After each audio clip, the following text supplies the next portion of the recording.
First of all, welcome to the chat. I know you had a really good event last night. I wasn't there. Tell me what I missed. You missed some good music. You missed a great setting, some great people, some great collectors, some great dancing, some great food, some great drinks, and the unveiling of our new project. Time is priceless, irreplaceable. That's something we can't get back, so we have to value that. Zenith is definitely the brand of the future. You were kind of the star of the show. Did you ever think you would be featured with sort of your own watch party? Not in this way. Not in this way. I've been a watch fan for a long time. A lot of people felt that I should have done this a long, long time ago, but there's a time and place for everything, so I guess that the timing was right. I'd love to hear about how you got into watches. Was there a point in your career where it just sort of like came together between being into it and being able to afford it? Yeah, growing up, the watch has always been the trophy. You know, mostly everybody when they get some money, they want to get the Rolex. I actually didn't get the Rolex. I got everything else but a Rolex through my journey of collecting watches. I think I started out with. Which one did I start out with? This is a super long time ago, a teenager. I think it was a Tag. Remember when Tag? I forgot the name of the number of the watch, but remember when Tag came out with that band, and it was the steel band that had that interesting design on it. The Link? Yeah, the Link. Yeah, that was really cool. So that was one, and then I just started getting into all different type of watches. Just collection is pretty huge now. So from a teenager, I mean, I guess there's a time, right, where watches started going out of style and growing up with watches became kind of rare. Were you unique among your community, or would you say that a lot of your friends and family kind of also had the same trophy way of looking at watches? I think they only felt like that with the one particular watch. But as far as going out and yes, with the Rolex one. But as far as going out and really looking at new different things, I remember when the Quorum first came out with the bubble face. I just thought it was amazing. It was like, wow, like this is an amazing watch. And you know, I bought all of those at that time. Those are cool. Those are cool. I still have two of them. I think my son took one of them, and I never seen it again. But I just love the way. I just love cool watches, you know. Yeah. So, Jean-Claude Biver, huh? What's it like working with him? Oh man, I knew him for many years now. I was probably one of the first in my industry with Hublot. Buying Hublot. I remember when everybody was doing APs at the time, Audemars at the time. And I wanted to do something different, and so I went to Hublot, and I still have my first one. It had like maybe 12 different ones, and I met him at the factory, the Hublot factory back then when we first launched that watch, and since then we just maintained a friendship throughout the years, and every time we would see each other, it would be like we known each other all our life, and then now we're here working together, which is amazing because it just happened organically. I could have worked with Hublot many a times, but I just, you know, when I do partnerships, I have to feel something, and the timing has to be right as well. And I think that with Zenith, the timing is right. And I love that the brand is almost undiscovered and discovered at the same time, meaning that it has the heritage, but a lot of people are not really familiar with the brand, which I love because that means that we can still tell the story and that we can advance the story together. And I think that's very important when you can find a partnership where both partners can advance the story into the future. Yeah, I know I chatted with him back in September, and he was very impressed specifically at how much you liked Zenith. It almost surprised him. And I'm just curious, the types of things that he asks you for advice on, right? Because there's a lot that you can teach him about culture and all kinds of stuff. Like, what are you his go-to guy for? I guess the cool factor, and I guess, you know, I'm his on ground guy, meaning that I keep my eye on different trends and what's happening. And, you know, I think the main thing of being a creative is being able to tell the future a little bit and being able to tell the climate. Like I was able to tell the climate when Richard Mille was about to come in. You know, I was one of the first ones also in entertainment with Richard Mille before people they didn't even know what that was. They thought that was a part of U-Bloat or something like that. People didn't know what I had on. Right. Right. And so now everybody's still doing Richards, everybody's doing APs, everybody's doing U-Bloat. So my thing is like, okay, what is going to be next? And I have a strong feeling, and I really believe this, that Zenith is going to be the next brand, and I call it the brand of confidence. Why? Because, you know, the movement and everything in Zenith is very, very, very, very, very amazing, right? And so when you have the heritage like Zenith have, you know, that all of the parts are still made in-house, and then you have a person like Mr. Beaver who does not know the word lose. I think that's a super combination. But you know, I was into the brand before I even knew Beaver was coming in. So that was just like the icing on the cake by him coming to the brand. I'm like, wow. And it let me know that my instincts were right. And so I just stuck with it, and I just kept showing people different watches from the brand and that they never seen. They're like, wow, that's a Zenith? Are you serious? I'm like, yes. And like, you know, the price points of the watches are amazing because you take the price point of the tourbillon of the Zenith and you match it with something else. It's almost, the other watch is almost double, but the Zenith is made better. It's a good value. That's right? true. That's true. That's true. Yeah, it's a super value. And that was the other thing that I love as well. I love that the brand wasn't being greedy. I love that the brand was like giving you true value and not putting it way over the top just because we have a chain movement. It's like, no, this is super complications, but this is the price. You know, you can get half the complication for double the price, right? Would you agree that as someone who, you know, considers themselves a collector, the more and more you get watches, value becomes important to you when you spend money, right? Of course. That's why I tell my friends, do not let a jeweler put diamonds in your watches. Although nobody listens to, you know, no one listens to me.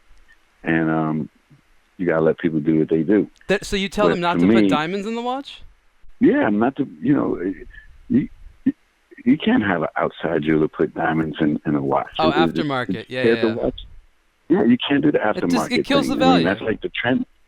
That's the trend right now. Like when I tell people to wear Protect, everybody, I didn't mean to take the Protect and like have your jeweler put diamonds all over the whole thing. It became like a trend. I'm like, no, that's not what you do.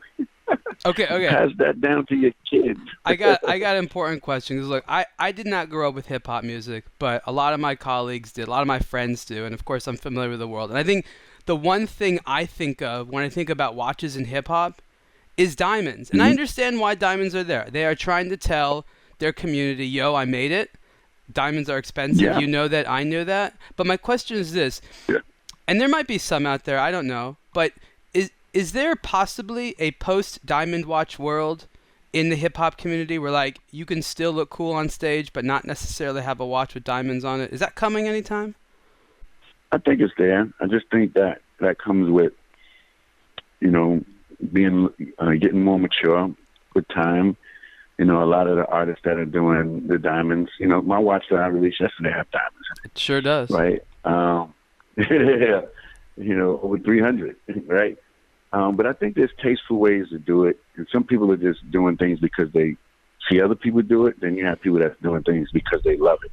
Now, if you choose to take whatever watch you want and you want to be creative on your watch because you really love it and you was a part of that process, then that's cool, right? Yeah. You're choosing to understand what you're doing to that watch, and you're not looking for any value of it after that. It's just, you know, experimental piece. I'm cool with that, you know, but let's sit here and have a whole collection of watches that the brand of the watch won't even service it for you. Right?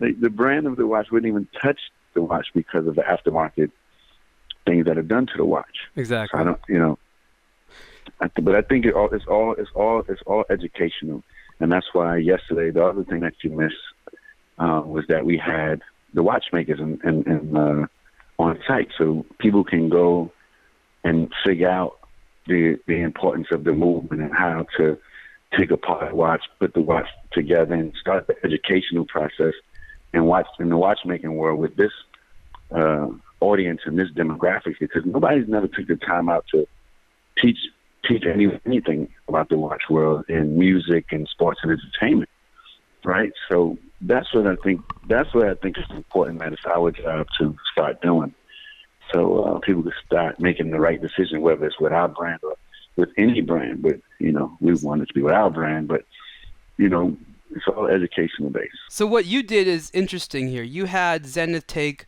a watch that is a watch lover's watch with a movement that guys like you and me could talk about for a long time, and then you give it this frame, this shell with diamonds that I agree with you are pretty attractive the way they're done, and you kind of marry those together. Do you think that a watch like this can open up the eyes and minds of a lot of people that may have not been interested in the sort of watchmaking side of things? Yeah, I think it already started yesterday from the feedback that I got. But I wanted to get everybody's attention. I wanted to disrupt the brand a little bit and let people feel that there's something new happening with the brand. So the colors that I picked were disruptive, but the message that I put inside, was sentimental, was something that you could live with every day when you put the watch on. So the inside says, don't let anyone tell you what you can't do, because sky is not the limit, it's just a view. So that's on the inside of the band. And on the outside of the casing, you have to look real close. It says, sky is not the limit, it's just a view. Meaning that you can go as far as you want, because why should the skies be your limits when there's footprints on the moon, right? So I wanted to give this message of freedom with the watch as well. And the reason why I put diamonds on it is because I feel like it's time for people to shine in this dark world that we live in. And we got a lot of different things that's going on with the world. You know what? We should shine a little bit, everyone. Where'd that statement come from? That's an interesting statement. It's a good feeling statement. I like it. Did you come up with that yourself? Is that something that you heard that you liked a lot? Oh, so you came up with that? Yeah, I coined those phrases. So what does watchmaking and music making have in common from a value or even like process perspective? Oh man, they're both timeless. Music can be timeless, and the details that go into the watchmaking is timeless. But I feel like, to be honest, they're both. The watch symbolizes a lot of different times and periods of people's lives. So if we was to go back and look at my watches that I've had in the past versus now, you would see the diamond, you would see the phase of the, okay, let me show people that I've made it and I got money phase with the diamonds and different things. And you would see the watches phase out into super plain tourbillon faces, suit watches, business watches, going out watches, travel watch, water beach watch. You would see all of those categories and phases, right? And then you would know which watches for entertainment, right? Because they would be more loud. And so I think that is more of a accessory to the energy and what statement that you're trying to make at the same time. And so I feel like that's the way that we can break it down with music, but just even as in personality. I feel like the watch is the expression of that person's personality at that time. Because when I go out, I might wear a watch because the band is comfortable, and I'm like, you know what? I don't even want to feel like I have a watch on there, but I have something on that's very comfortable, or I want to have something on that's very attractive, or I want to have something on that's understated. So I think the watch is the vibe teller. I hear what you're saying. I agree. I agree with you. I mean, I'm thinking that if you look at all your watches, you could probably say, this is the reason I got this. I was wanting to celebrate something at this point in my life, and there's probably a story or at least a feeling attached to every piece in your collection, right? Absolutely. And my story is very simple. I always want what nobody have, or I always want something that nobody's expecting, or something that people are not really familiar with, and that's how I landed on Zenith, and that's how I landed on all of the other watches that I collected before Zenith, because nobody was really doing those things. So I was unique at that time, right? I would be the only person, and nobody would know what this watch I have on, and I have to explain it. And that's the cool thing. But if everybody, have the same thing, it's nothing to explain. Like, and that's a part of the watch level where it's like you explain and say, look, you know what this is that, this is this, look at the movement, wow, look at this is a minute repeater, and getting into the details of something that people haven't seen yet, discovered yet. So for me, I get a kick out of that. It's fun to explain. It's fun to explain your decision. Okay, so I'm like you. I don't like something if everyone else likes it. I feel like even if it's nice, I can't be seen with it because it's just too popular. What are some watches out there that you actually really like, but they're so popular that it's not distinctive enough or original enough for you, but otherwise you're like, oh, if only it was less popular, I'd wear one. Name one of those watches. I'm friends with all of those guys, so and they watch me really close, right? and they're gonna get their feelings hurt because but you I still really like know them. They're just all of these. Worst case scenario. You're saying their watch is too popular. Boo hoo. Yeah, I mean, right now, right now, let's say like I wouldn't do a new Hublot. I feel like,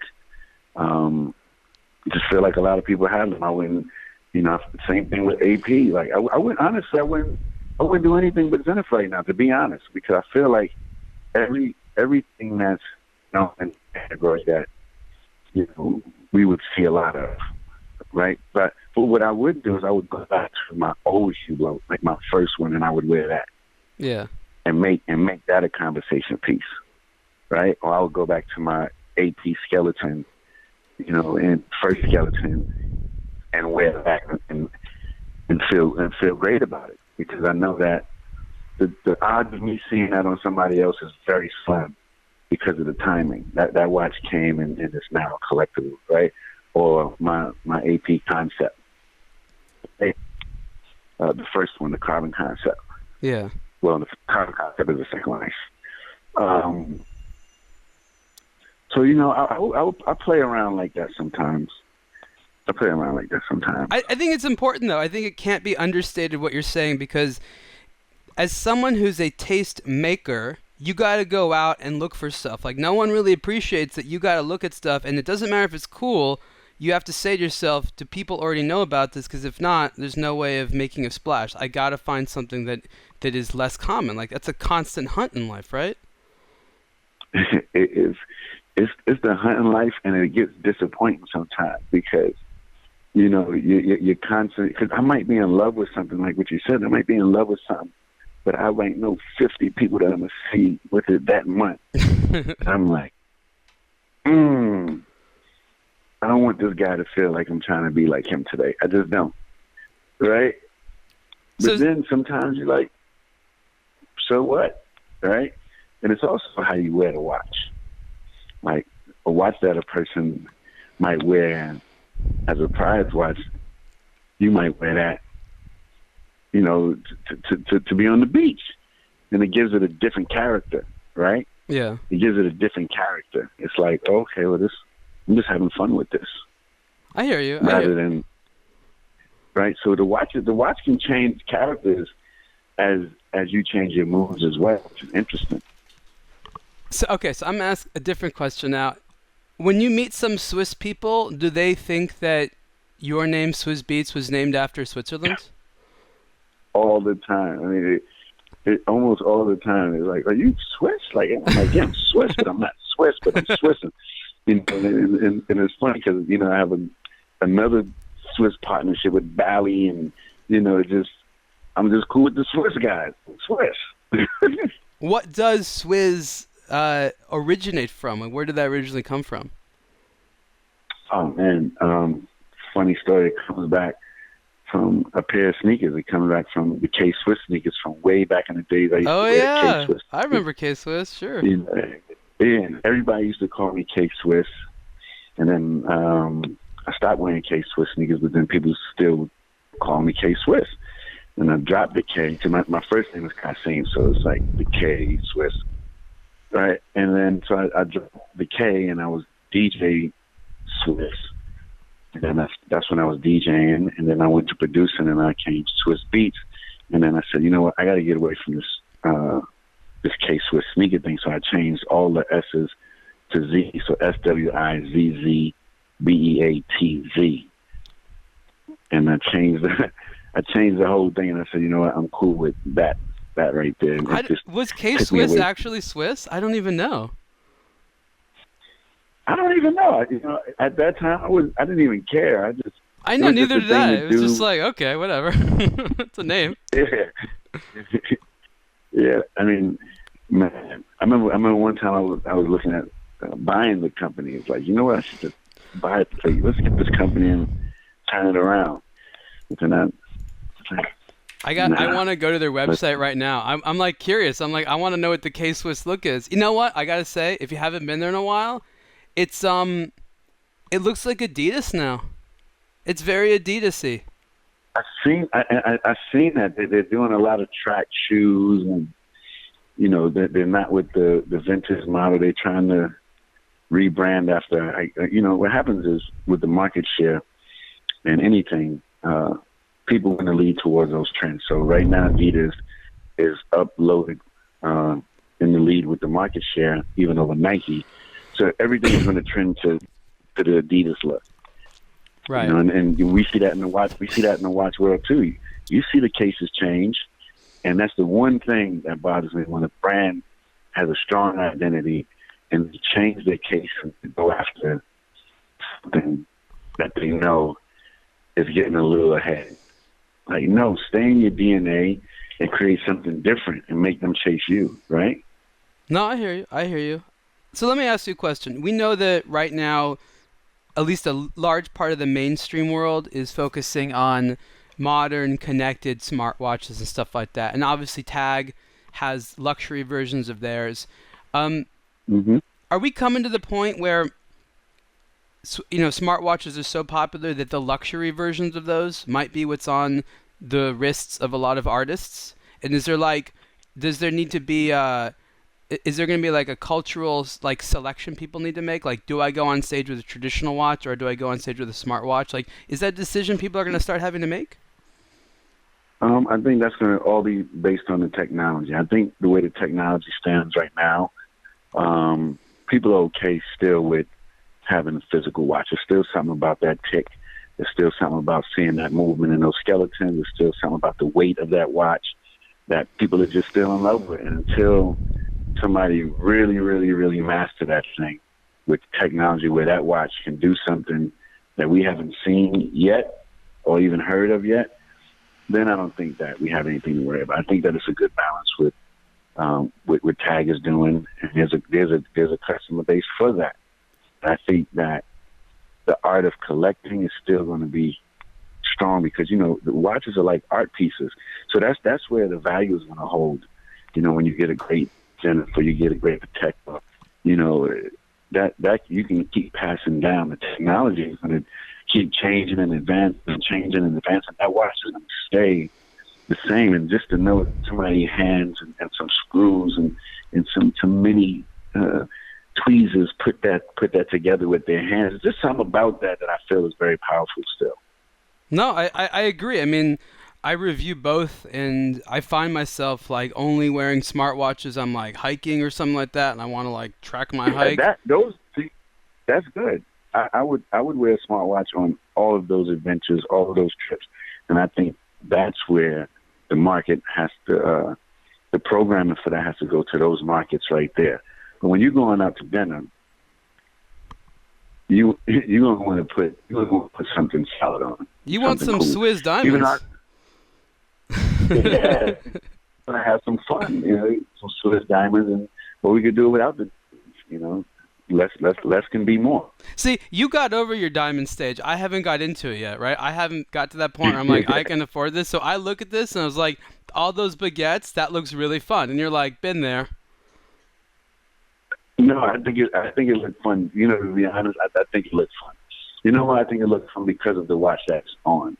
Now, if it was on something that everybody have diamonds on, it wouldn't be so fun to you. But to take, a watch that's like super clean, and then come with those bright colors and put some messages on it, and put some baguettes on it. I just think that it just starts the conversation, and it makes the demographics for the brand more in our favor, of a younger collector, which we need. We need the younger audience to tell the story of Zenith because, we know we have the heritage locked in, but the heritage has to, the future and has to infuse to move forward. So that's why this partnership is important, and it makes sense because Zenith has to cross that road and cross that bridge to where new audience is saying, you know what, I named Zenith the brand of confidence, right? Yeah. So then people are saying, like, I'm going for the brand of confidence because I have confidence in who I am as well. So this is the watch that I'm gonna go with. And then we have to provide that platform for people to have enough information on the brand and on watchmaking that they feel a part of it, and then they can tell other people about it. So that's how it's going to work. So let me get this straight. I want to understand the brand of confidence. So let's take, going back to what you said about you don't like to wear what other people wear. So let's say like a Rolex, which is a perfectly good watch. It's a great watch. But if you wear a Rolex, Absolutely. It's kind of like, and tell me if you agree or disagree with it. If you're wearing a Rolex, the watch is wearing you. If you're wearing something that's less well known, you get to wear the watch. Mm-hmm. Well, I think you can wear Rolexes. I think Sure. you can wear Rolexes. I think you can wear. I don't think the Rolex wear the people like they used to. Before, I felt like Rolex was wearing the people more. Now I feel like people are wearing a Rolex more because they had enough time to figure out how to make it work now. Before, it was just like, you can tell when a person got money, they got this. It was about the Rolex, and it was more about the Rolex than the person. Now, it can be more about the person than the Rolex because people's eyes have adjusted to it already, right? And so that's where we got with the Rolex. No, I hear what you're saying. So the Defy Lab is the newest crazy movement. I know that's not in the El Primera 21, which is the watch of last night, which is cool. But the Defy Lab, you'll agree, is probably a little bit more difficult to explain to someone that doesn't know watches. How would you have a friend that you want to get them into watches and you want to explain them the Defy Lab. What do you say about it to get them excited so they're curious about what's going on inside the watch?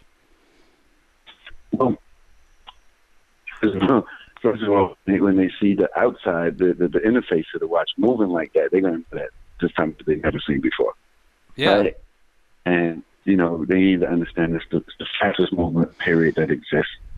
And it's less than 20 of them in the world.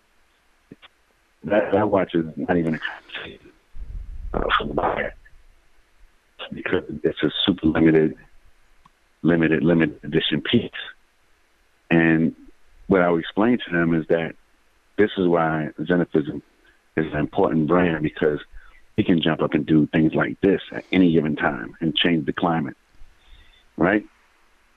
And I love that.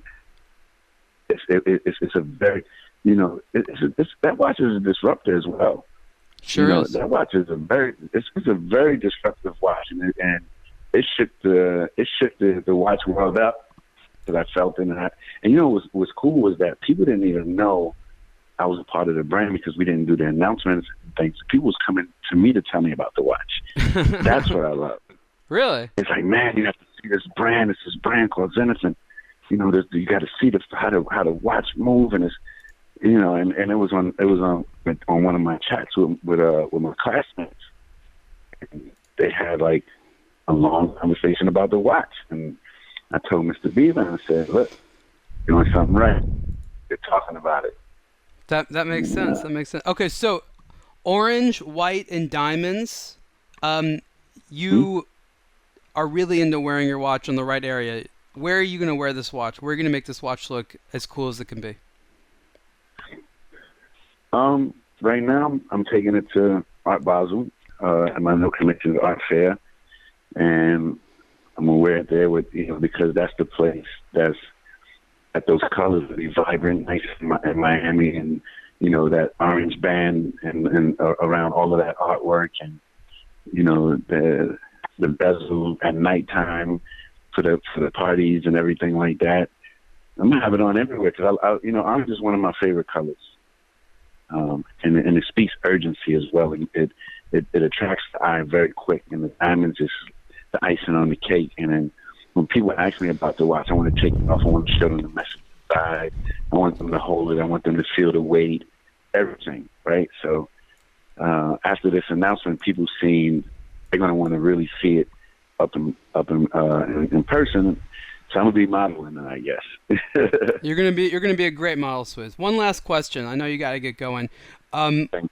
How much longer is this quiet part of your relationship with Zenith going to be? Because people got to know about this. I think that you need to be a bigger part of the brand. Is that going to happen soon, or is it going to be still a little bit? Okay, so you're going to be bigger, bigger announcement. Yeah. We got a whole big range that's coming, a whole refacing of the company that's coming. This was our soft launch, which turned out to be a pretty loud one, but we wanted to get our message across starting this year rather than at the top of next year, because by that time we would be on schedule to make a couple of other announcements, which I think the people are going to be very excited about, and we're going to witness everybody's going to witness reshaping of Zenith, and it's not going to be anything that people would expect. I'm not saying that you're getting rid of the heritage, and not saying that the brand is just going so off message that it's trying to be too cool, because you have to balance those things, right? No, because, I hear you. We have a Zenith audience that love what they love. You cannot take away what that audience love. They will be happy as well.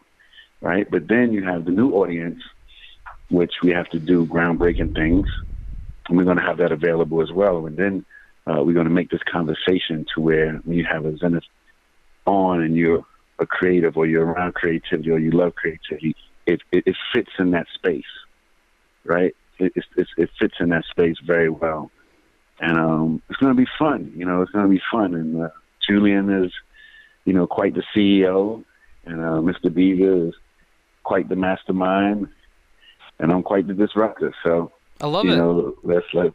You're gonna have some fun. I love it. So the new Zenith featuring Swizz Beatz coming soon, right? Yeah, started yesterday. Yeah, exactly. Swizz Beatz, thank you so much. I look forward to catching up with you again. And again, congratulations on this new diamond and orange version of the Zenith El Primero 21. I'll catch you later, okay?